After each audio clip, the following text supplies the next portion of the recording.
Graça e paz, igreja. Amém? Glória a Deus. Estou feliz de poder compartilhar a palavra com os irmãos. Sempre é uma alegria poder partilhar aquilo que Deus coloca no nosso coração, né? Eu costumo dizer que quando Deus coloca uma palavra no coração de um pastor, Ele quer colocar essa palavra no coração da igreja. Êxodo capítulo de número 14, versículos 1 a 3. Diz assim o texto: Disse o Senhor a Moisés: Fala aos filhos de Israel que retrocedam e se acampem defronte de Piairote, entre Migdol e o mar, diante de Baal-Zefon, em frente dele vos acampareis junto ao mar. Então Faraó dirá dos filhos de Israel: estão desorientados na terra, o deserto os encerrou. Pai, que as palavras dos meus lábios, o meditar do meu coração, te sejam agradáveis, em nome de Jesus. Amém? Glória a Deus. Queridos, no Evangelho de Mateus, capítulo 24, versículo 35, o Senhor Jesus, Ele fala a respeito da perpetuidade da palavra de Deus. Jesus diz: passarão os céus e a terra, porém as minhas palavras não passarão. A perpetuidade das Escrituras é um dos aspectos mais relevantes e admiráveis da palavra de Deus. A perpetuidade revela que, apesar da Bíblia ser um dos livros mais antigos da história da igreja, da história da escrita, ele permanece um livro atual. Um livro atual. E em especial, o livro de Êxodo, entre os 66 livros, o livro de Êxodo, ele é muito atual no sentido de que ele narra a história do povo de Israel que foi liberto do Egito, e ele então narra também a trajetória desse povo até a terra prometida, Canaã. E ele se torna atual porque nós podemos nos identificar com esse livro. Nós fomos libertos, né? Deus nos libertou do império das trevas, e agora nós estamos na jornada. Estamos numa jornada rumo a Canaã celestial, a terra prometida. Então podemos nos identificar com isso, e podemos entender também que isso mostra a atualidade das Escrituras. Um exemplo disso, da questão da atualidade do livro de Êxodo, um exemplo disso é que no domingo passado o pastor Peter falou a respeito da nuvem que acompanhava o povo durante o dia, amenizando aquele calor intenso. E à noite tinha uma coluna de fogo que aquecia o povo naquelas noites frias ali naquela região.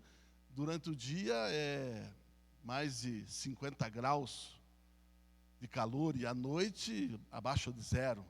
Então o pastor Pedro falou que Deus providenciou uma espécie de ar condicionado, algo da nossa atualidade, né? Um ar condicionado. E pensando nisso, lembro-me que anos atrás, eu e minha esposa fizemos uma viagem de férias, isso há muitos anos atrás, né? E nós convidamos a minha cunhada para ir junto conosco. E ela levou o seu marido, diga misericórdia, o Marcão, né? Cunhado, né? Nesse mundo tereis cunhado, né? Mas glória a Deus, né? E naquele dia, naquela viagem, queridos, que nós fizemos, foi a primeira vez que eu tive contato com o GPS. Ele chegou e eu vou pôr aqui o GPS. Rapaz, eu fiquei impressionado com aquela ferramenta tecnológica, o GPS. O GPS, queridos, ele mostrava na tela um mapa, mostrava a estrada que nós estávamos indo. E ele interagia com a gente. Tinha uma voz, está certo que a voz era meio chata, né? É uma vozinha enjoada. E ele dizia, né? Falava do radar, falava se tinha congestionamento lá na frente, ele avisava. Ele avisava. Veja que interessante e atual é a história narrada no Êxodo. Assim como o povo de Israel desfrutava de uma espécie de ar-condicionado em sua jornada rumo à terra prometida, eles também usufruíam de um GPS. De um GPS. Deus era o GPS do seu povo. O Senhor conduzia o seu povo, dando direção a eles na jornada, como um GPS. Como um GPS, falando a Moisés, dando a direção a Moisés. E, queridos, o povo então está feliz, o povo está caminhando rumo a Canaã. O povo está alegre. Eles foram libertos da escravidão e estão marchando em direção à terra prometida, sendo guiados pelo GPS divino. Eles estão a 320 quilômetros de Canaã, ou seja, a 30 dias de caminhada. E nesse ponto, então, nesse momento da jornada, o GPS, Deus manda eles fazerem um desvio. E aí então entramos no nosso texto. Disse o Senhor a Moisés: fala aos filhos de Israel que retrocedam e se acampem defronte de Piairote, entre Migdol e o mar, diante de Baal-Zefon. Em frente dele vos acampareis junto ao mar. Então Faraó dirá dos filhos de Israel. Olha que interessante o que Faraó diz dos filhos de Israel. Ele diz assim: estão desorientados na terra. O deserto os encerrou. Ou seja, Faraó está dizendo, eles estão perdidos. Eles se perderam na caminhada. E aqui então precisamos, queridos, entender o significado dos nomes em hebraico de cada lugar descrito no texto, para sabermos aonde o Senhor estava levando o seu povo. Eles deveriam acampar em um lugar chamado Piairote. Piairote, em hebraico, significa beira do abismo, ou beco sem saída. Piairote esse lugar que eles deviam acampar, ficava entre Migdol e o mar. Migdol, em hebraico, significa torre ou montanhas intransponíveis. E o mar era o Mar Vermelho. O lugar onde eles deviam acampar, onde o GPS de Deus estava levando o povo, Piairote, estava diante de Baal-Zefon. Baal-Zefon era um deus cananeu e o seu nome significava Deus do Norte. Deus do Norte. Então vemos que Deus, como GPS divino, leva o povo para acampar em um beco sem saída. Um beco sem saída.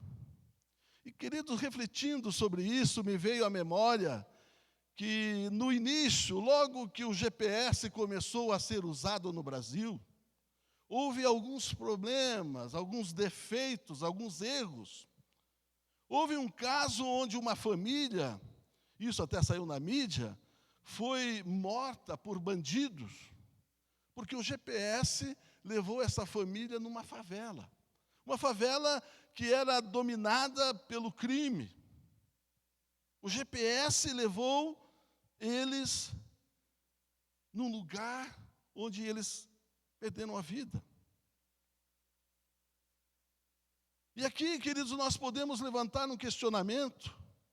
Deus, como o GPS do seu povo, errou o caminho. Foi uma falha. O GPS de Deus, ou Deus como GPS do seu povo, levou-os para um beco sem saída. Ele errou. Foi um erro. É lógico que Deus não erra. Amém, irmãos? Deus não erra. E em tudo que Deus faz, existe um propósito bem definido. Amém, irmãos? Então, a primeira coisa que precisamos entender é que Pi-Hahiroth é um lugar onde Deus leva o seu povo para revelar a eles coisas grandes e ocultas que eles não sabem, mas que eles precisam saber para serem vitoriosos na jornada. Amém? Glória a Deus, você está aí? Dá um aleluia aí, me ajuda. Dá um aleluia aí, igreja. Então aqui, nós vemos que Deus sempre tem um propósito bem definido em tudo que Ele faz. E hoje, talvez, quem sabe, alguns de nós aqui, nesta manhã, estamos em Pi-Hahiroth. Quem sabe? Ou talvez não. Talvez você não esteja em Pi-Hahiroth. Mas deixa eu dizer algo para você. Deus, Ele costuma levar os seus escolhidos e os seus filhos até Pi-Hahiroth. Por quê? Para nos ensinar, para nos revelar coisas grandes e ocultas, coisas importantes que nós precisamos saber, e Ele só consegue revelar nesse lugar. Amém? Então, nesta manhã, eu quero ver com vocês as 3 lições da escola de Pi-Hahiroth. Amém?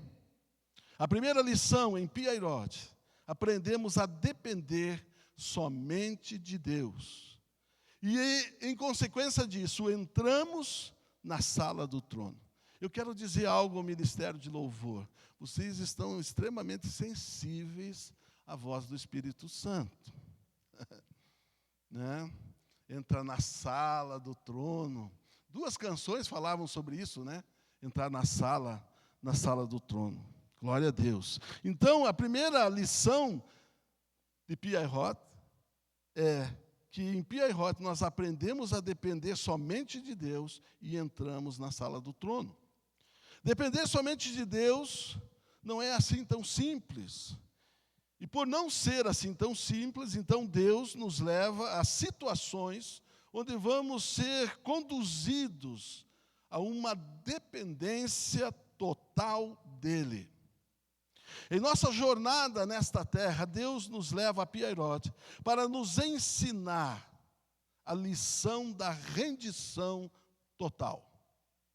E essa rendição total a Deus nos dará acesso ao seu trono. Aleluias! Glória a Deus! Então, como eu já disse, o Senhor, Ele costuma levar o seu povo a situações onde vamos ser despertados a depender somente dEle.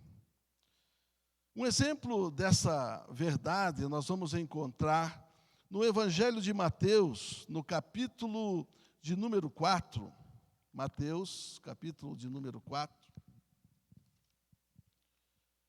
Versículos 35 a 41, que diz assim: naquele dia, sendo já tarde, – disse-lhes Jesus, passemos para outra margem. E eles, despedindo a multidão, o levaram assim como estava no barco. E outros barcos o seguiam. Ora, levantou-se grande temporal de vento, e as ondas se arremessavam contra o barco, de modo que o mesmo já estava a encher-se de água. E Jesus estava na popa, dormindo sobre o travesseiro. Eles o despertaram e lhe disseram: Mestre, não te importa que pereçamos? E ele, despertando, repreendeu o vento e disse ao mar: Acalma-te, emudece. E o vento se aquietou, e fez-se grande bonança. Então lhes disse: Por que sois assim tímidos? Como é que não tendes fé? E eles, possuídos de grande temor, diziam uns aos outros: Quem é esse que até o vento e o mar lhe obedecem? Queridos, esta passagem do Evangelho de Marcos, ela se assemelha ao nosso texto de Êxodo. Pois assim como Deus leva o seu povo a um beco sem saída, a Pi-Hahirote, Jesus dá uma ordem aos seus discípulos. Jesus diz aos seus discípulos: passemos para a outra margem.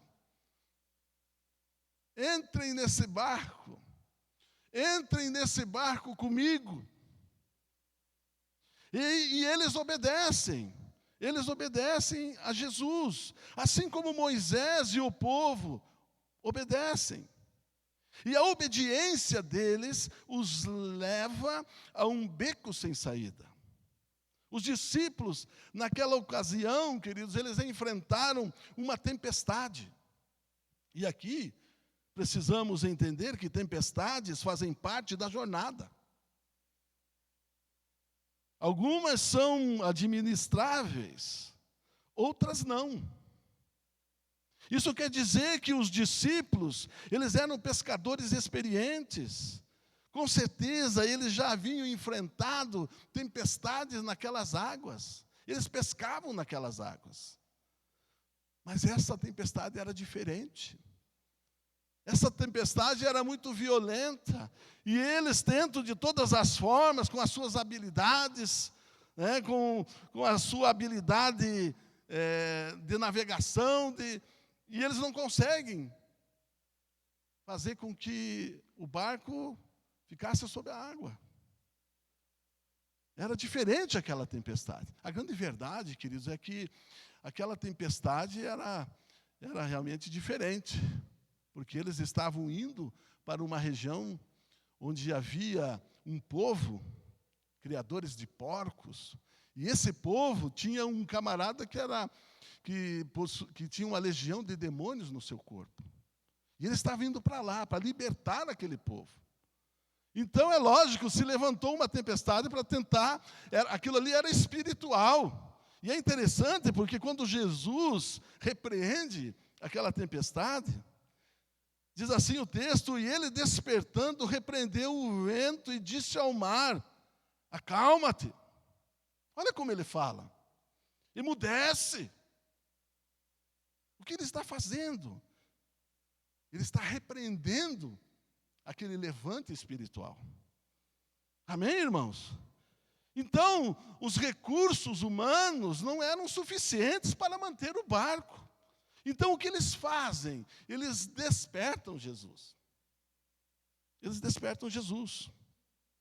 Então, nessa altura dos acontecimentos, o medo toma conta dos seus corações.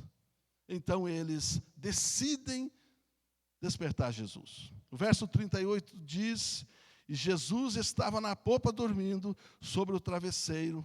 Eles o despertaram. Queridos, despertar Jesus significa rendição total. Significa reconhecer que os recursos humanos não são suficientes para a solução do problema.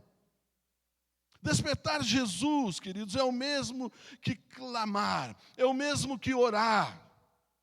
Em Pi-Hahirote, no beco sem saída, a primeira coisa que devemos fazer é nos render.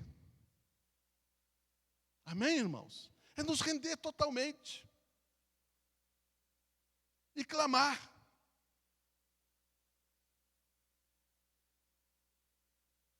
Em Pierrot, a primeira coisa que nós temos que fazer é nos render. Nós temos que substituir, querido, a murmuração por rendição. Aleluias. Despertar Jesus, queridos, é sair do natural e entrar no sobrenatural. Despertar Jesus é entrar na onipresença ativa, diretiva de Deus. É sair da onipresença passiva e entrar em um lugar em Deus, onde Deus age, onde Deus dá direção, onde Deus se revela poderosamente. Amém, irmãos? Então, ao despertar em Jesus, eles são transportados do reino das trevas, onde o medo predomina, e eles são levados para um lugar em Deus, onde o medo é substituído pelo temor do Senhor. Veja o que diz Marcos 4:41. Eles possuídos de grande temor, diziam uns aos outros: quem é esse que até o vento e o mar lhe obedecem? Veja que o texto não nos diz que eles estavam possuídos de grande medo. Não. Eles não estavam possuídos de grande medo, eles estavam possuídos de grande temor.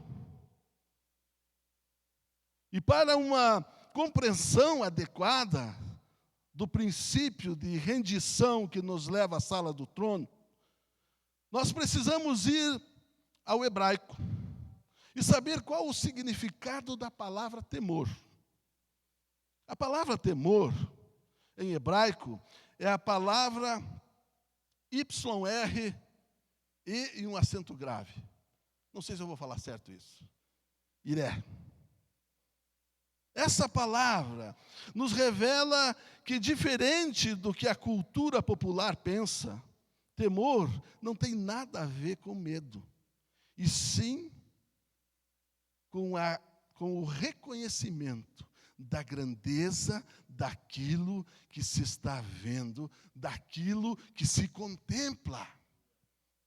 Quem é esse? Eles são transportados do império das trevas, do reino onde o medo atormentador domina, e eles são levados até um lugar em Deus, chamado o lugar do temor. Queridos, eu fico feliz, Deus está me dando palavras sobre esse lugar, e eu estou escrevendo um livro sobre isso.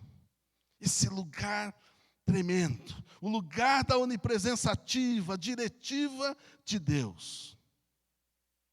Ao renderem-se totalmente, reconhecendo que seus recursos e a força do seu braço era inoperante, insuficiente, eles despertam Jesus. Eles entram na presença daquele que tem todo o poder. Eles entram no lugar do temor. Eles entram na sala do trono. Porque o lugar do temor é a sala do trono, irmãos. É quando você está diante do Rei dos Reis. É quando você está diante daquele que tem o poder, todo o poder, para repreender legiões de demônios, tem poder para acalmar uma tempestade, e tem poder para abrir o mar vermelho. Posso ouvir um aleluia, um glória a Deus? Amém, irmãos? Pierrot. Em Pierrot aprendemos a lição da submissão, da confiança e da rendição total e completa a Deus. Somos levados por Ele. O GPS divino nos leva a esse lugar para nos revelar, para nos ensinar. Aleluias! Provérbios capítulo 3, versículos 5 a 6, diz assim: confia no Senhor de todo o teu coração e não te estribes no teu próprio entendimento. Reconhece-o em todos os teus caminhos e Ele endireitará as tuas veredas. Aleluias! Primeira lição em Piairot. Aprendemos em Piairot a depender somente de Deus. E essa dependência nos dá acesso à sala do trono. Amém? A segunda lição de Piairot é que em Piairot aprendemos que existe tempo para orar e tempo para agir. Êxodo capítulo 14, versículo 15. Disse o Senhor a Moisés: por que clamas? Por que clamas a mim, Moisés? Por que está orando, Moisés? Diga ao povo, diga aos filhos de Israel que marchem. Queridos, eu creio que esse versículo, ele é único nas Escrituras. E sabe por que eu digo que ele é único? Porque eu não consegui enxergar, não consegui ver nenhum outro versículo na Bíblia onde Deus repreende os seus servos por estarem orando. Interessante isso, né? Não existe, esse versículo é único. Ora, o que Deus está fazendo aqui? Deus está repreendendo ele porque ele está orando. Ei, por que clamas a mim?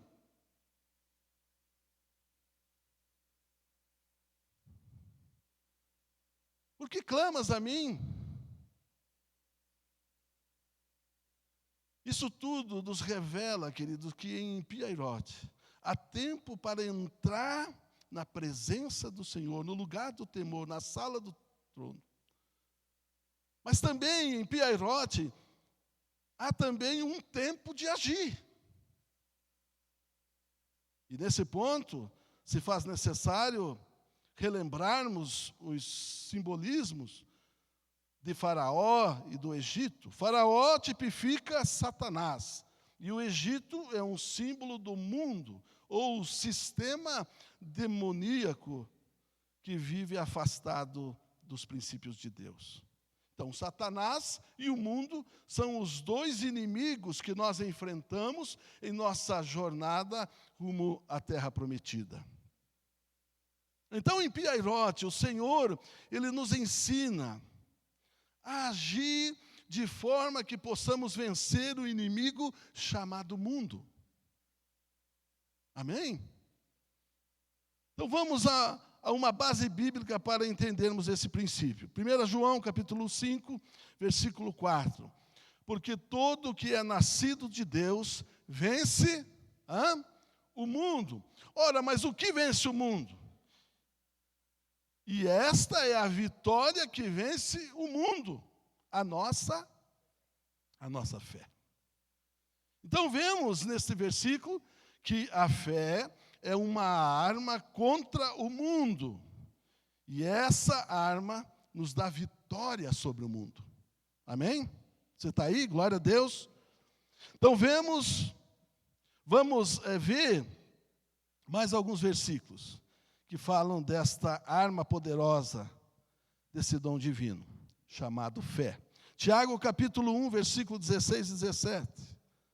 Não vos enganeis, meus amados irmãos, toda boa dádiva, todo dom perfeito são lá do alto, descendo do Pai das luzes, em quem não há e não pode existir variação ou sombra de mudança. Então essa boa dádiva, esse dom perfeito chamado fé, nos é entregue por Deus através da sua palavra. Amém, irmãos? Como nos revela o apóstolo Paulo na sua carta aos Romanos. Romanos capítulo de número 10, versículo 17, diz assim: e assim a fé vem pela pregação, e a pregação pela palavra de Cristo. Veja que nós estamos aqui trazendo textos bíblicos que vão trazendo a nós o entendimento da fé. Até a fé é um dom perfeito, é um dom de Deus. A fé, você recebe essa fé de Deus através da palavra. Amém, irmãos? Através da palavra. Então, queridos, Romanos 10, 17 fala sobre isso, né? Assim, a fé vem pela pregação e a pregação pela palavra de Cristo. Ao estudarmos o contexto desta passagem de Romanos 10, 17, nós vamos constatar que o apóstolo estava falando sobre a pregação do Evangelho, as boas novas de salvação. Portanto, podemos concluir que a fé salvífica vem pela pregação da palavra. Essa é a maneira pela qual Deus nos concede a fé. Entretanto, precisamos entender que existem níveis de fé, ou seja, essa fé recebida, resultado da graça, esse dom, esse presente, essa fé recebida, essa fé salvífica, ela pode se desenvolver e até crescer. Amém? No Evangelho de Lucas, capítulo de número 7, versículo 9, Jesus fala da fé do centurião, e que em todo Israel, ele não viu uma fé tão grande, ou tamanha fé como aquela. No Evangelho de Mateus, no capítulo 15, versículo 28, onde Jesus diz a uma mulher: ó mulher, grande é a tua fé, veja, a fé pode crescer, faça-se contigo como queres. No Evangelho de Marcos, capítulo 2, versículo 1 a 5, nós vemos aquela história daqueles dois homens que levaram um paralítico. E eles tentavam levar até Jesus, mas a casa estava cheia, então eles sobem no telhado, fazem um buraco, e eles descem o paralítico diante de Jesus, e Jesus exalta a fé daqueles homens. Queridos, tudo isso quer nos dizer que a fé salvífica, de Romanos 10, 17, vem pelo ouvir a palavra. Entretanto, a fé que vence o mundo não se desenvolve apenas em nosso intelecto, através do conhecimento. Ela precisa ser exercida. Ela precisa ser exercida através de atitudes. Amém? Queridos, eu pensava, eu acreditava que a fé, ela se desenvolvia através do conhecimento. Eu achava que a fé se desenvolvia na minha mente. Então, quanto mais textos, quanto mais versículos, quanto mais conhecimento bíblico eu tiver, mais fé eu vou ter. Mas não é assim. A fé, ela não cresce, ela não se desenvolve apenas no nosso intelecto. Ela se desenvolve quando nós tomamos atitudes de fé. Quando nós nos posicionamos. Por isso, Deus disse a Moisés: Moisés, por que clama a mim? Haja por fé. Moisés, por que clama a mim? Queridos, a fé se desenvolve quando nós tomamos atitudes de fé. Quando nós entendemos, nós saímos ali da onipresença diretiva de Deus e entramos debaixo da onipresença passiva, e agora nós começamos a tomar atitudes de fé. Moisés clamou, há tempo de clamar. E no tempo de clamar, vem a direção. E aí depois Deus diz: porque clama a mim, agora não é tempo de clamar agora, não é tempo de orar agora, é tempo de agir, é tempo de obedecer. Moisés, diga ao povo que marche. Diga ao povo que marche. Queridos, a fé, ela é ativada com atitudes, com atos proféticos. A fé é ativada. As coisas acontecem no mundo natural, quando entendemos isso. O que Moisés fez? Fez ato profético. Jogou a vara e o mar se abriu. Amém, irmãos? Dá um glória a Deus aí, irmão. Que coisa tremenda. Deus te trouxe aqui essa manhã para dizer que quando Ele leva você a Piairote, Ele quer ensinar, Ele quer revelar coisas grandes e ocultas que não sabemos, mas que precisamos saber para sermos vitoriosos na nossa jornada. Aleluia, irmãos. Em Piairote aprendemos que há tempo de orar e há tempo de obedecer, de agir. Então, como eu disse, eu acreditava que o negócio era tudo na minha mente. Quanto mais eu estudar, quanto mais eu buscar, a fé vai aumentar. Mas a fé, ela se desenvolve quando tomamos atitudes de fé. Isso eu me lembro que há muitos anos atrás, logo que eu me converti, eu tinha pouco tempo de convertido, acho que 1 ano e pouco. E eu estava trabalhando numa empresa, era Britânia Eletrodomésticos. Fazia ventilador. Oh, glória a Deus. E eu estava trabalhando lá e eu comecei a ser atacado. Muito atacado. Começando a pensar em bobagem, pensar em voltar a usar droga. Estava lá, limpando umas peças lá. Digo, o que eu estou fazendo aqui? Podia estar lá, comendo cebola, panela de carne. Mas eu sabia que eu não podia. Se eu voltar, eu vou morrer. E aí eu digo, não, eu não posso. Entrei no banheiro, irmãos, e fiquei orando. Eu comecei a declarar, né? Porque eu acreditava, o negócio é jogar versículo na minha cabeça. Aí a fé vai vir, e eu dizia, o sangue de Jesus tem poder, o sangue de Jesus tem poder, o sangue de Jesus. Eu ficava repetindo aquilo. Daqui a pouco eu escuto o Espírito Santo falando comigo. Sabe o que ele diz? Cala a boca. Eu fiquei quieto. Aí ele disse assim para mim, o sangue de Jesus tem poder. Levante e saia desse banheiro, vai trabalhar, rapaz. Eu levantei e fui trabalhar. E aquela opressão desapareceu. Amém? Porque a fé cresce, a fé se desenvolve com atitudes. Amém?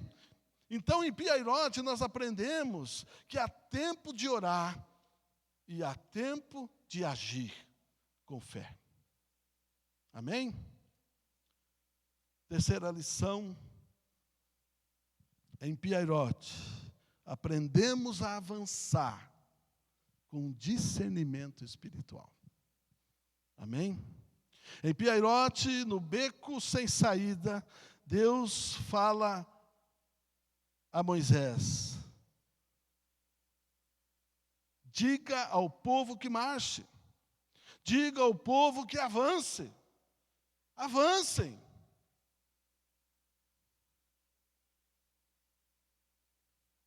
Queridos, eu creio na igreja triunfante.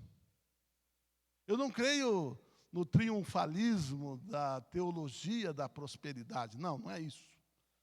Eu creio na igreja triunfante. Eu creio que a igreja, ela só cresce e só avança. A igreja não retrocede. Irmãos, quando você pega, vamos pensar na instituição igreja. Vamos pensar numa instituição forte, poderosa, grande, como a Coca-Cola. Coca-Cola é uma potência no mundo inteiro. A Coca-Cola tem o quê? Deve ter mais de 100 anos, 100 e poucos anos, essa instituição. E é poderosa, não é?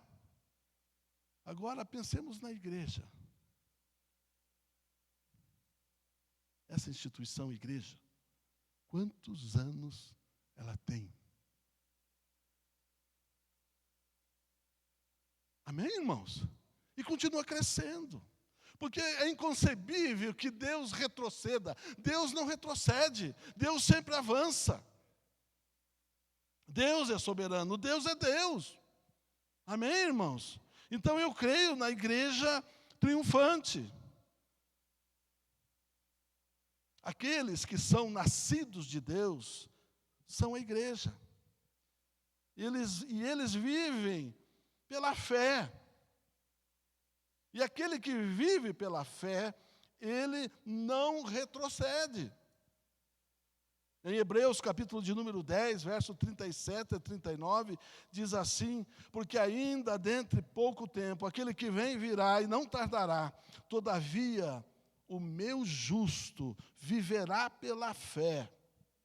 E se retroceder nele, não se compraz a minha alma. Nós, porém, não somos do que retrocedem para a perdição, somos, entretanto, da fé para a conservação da alma.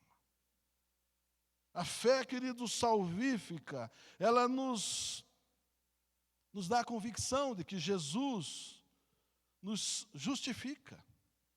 E pelo fato de sermos justificados por Ele, nos tornamos o justo que vive pela fé.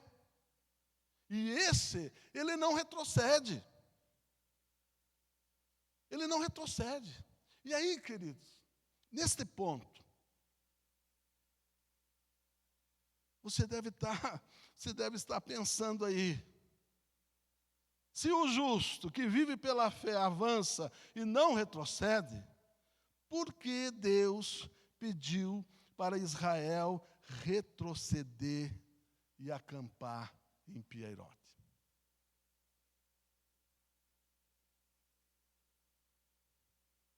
O Senhor faz eles retroceder, nós sabemos disso, né? Para ensinar a eles as três lições de Piairote. A lição da rendição, que dá acesso à entrada do trono. A lição de que há tempo para você orar e há tempo para você agir. Mas principalmente a terceira lição. A lição de avançar com discernimento espiritual. Por isso Deus manda eles voltar, manda eles retroceder. Moisés e o povo estavam avançando sem discernir que precisavam derrotar o inimigo chamado Baal-Zefon. Veja que Deus manda eles acamparem em Piairote, beco sem saída, entre Midgol e o Mar Vermelho. Mas tudo isso diante de Baal-Zefon. Eles estavam entrando na terra prometida sem discernimento espiritual. Então Deus diz: ei, volta. Vocês precisam primeiro derrubar esse príncipe. Vocês precisam primeiro derrubar Baal-Zefon. Lembram que no início eu dei a interpretação dos nomes em hebraico? Baal-Zefon era um deus dos cananeus. Ora, eles estão indo para onde? Eles estão indo para a terra dos cananeus. E ali tinha um príncipe, um principado territorialista, que eles precisavam destronar, que eles precisavam derrubar. Então, toda vitória no natural, antes ela é conquistada no espiritual. Amém, irmãos? Por isso Deus faz então eles retroceder. Baal-Zefon era um deus cananeu. E o significado do seu nome era Deus do Norte. Ora, para onde eles estão indo? Para o norte. Então eles precisavam, primeiro, derrotar Baal-Zefon. Eles precisaram primeiro derrotar o príncipe territorial Baal-Zefon, para então entrarem na terra dos cananeus e tomarem posse da terra prometida. Baal era também conhecido como um deus da fertilidade, deus das águas. Baal era a entidade maligna que recebia os sacrifícios dos bebês recém-nascidos do sexo masculino, que Faraó mandou os oficiais do exército afogar no rio Nilo. É esse demônio, ele recebia esse sacrifício. Ele era conhecido como o Deus das águas. Então toda criança que era morta pelo exército egípcio, eles entravam nas casas dos egípcios, pegavam aquela criança recém-nascida, olhavam, é macho, vamos afogar no rio Nilo. E quem recebia essa oferenda era Baal-Zefon. Então Deus não poderia permitir que Israel saísse e entrasse na terra prometida sem discernimento. Eles teriam que derrotar esse principado que não foi açoitado pelas 10 pragas do Egito. Deus não ia permitir isso. Baal-Zefon teria que ser destronado, teria que ser destruído e tinha que ser afogado junto com o exército egípcio nas águas do Mar Vermelho. Aleluia! Em Piairote, nesse lugar, Deus nos leva nesse lugar para nos ensinar as 3 lições de Piairote. A primeira lição, a lição da rendição. Rendição total, completa. E quando você faz isso, abre-se uma porta. Qual porta? A porta da sala do trono. Você entra na presença do Rei dos Reis, daquele que acalma tempestades, daquele que abre o mar. Em Piairote, aprendemos que há tempo de orar e há tempo de agir. Quem sabe você está orando por coisas e as coisas não acontecem, não se resolvem. Será que não está faltando fé?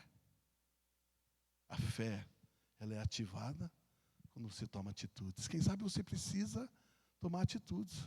Quem sabe Deus te trouxe aqui essa manhã para dizer para você o que Ele disse para Moisés. Por que clama a mim? Por que está orando há tanto tempo por essa coisa? Comece a tomar atitudes de fé. Comece a tomar atitudes de fé. Nunca me esqueço de um testemunho de um homem de Deus que se tornou um pastor. Ele era músico e tocou com Tim Maia, com um monte de gente. E aí ele se converteu, mas sabe o que ele dizia? Ele dizia que a mãe dele,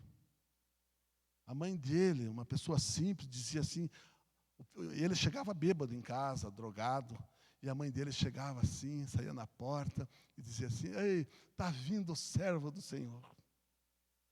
Esse meu filho é um servo ungido. E aí todo mundo, os vizinhos, diziam: é louca, velho, é louca. O filho está chapado, está trançando as pernas. E ele diz que ele é um servo de Deus. São atitudes que nós tomamos. A fé se desenvolve aí. A coisa acontece aí. Como aquele paralítico, eles abriram um buraco descendo, E o Jesus olhou, olha, nunca vi uma fé tão grande como desses caras, hein? Ele exalta a fé deles. Por causa do quê? Por causa da atitude. Porque clama a mim, Moisés. Toma uma atitude. Aí, se faz necessário, nós perguntamos, mas fazer o quê? Né? Deus vai te dizer o que fazer. Porque em Piairote há tempo de orar, de ouvir, de saber, e há tempo de agir. Amém? Em Piairote, nós vamos aprender a lição de sempre avançar. Sempre avançar. Nunca retroceder. E só sempre avança e nunca retrocede aquele que avança com discernimento. Discernimento do Espírito. Amém? Vamos ficar de pé, vamos orar por isso. Glória a Deus.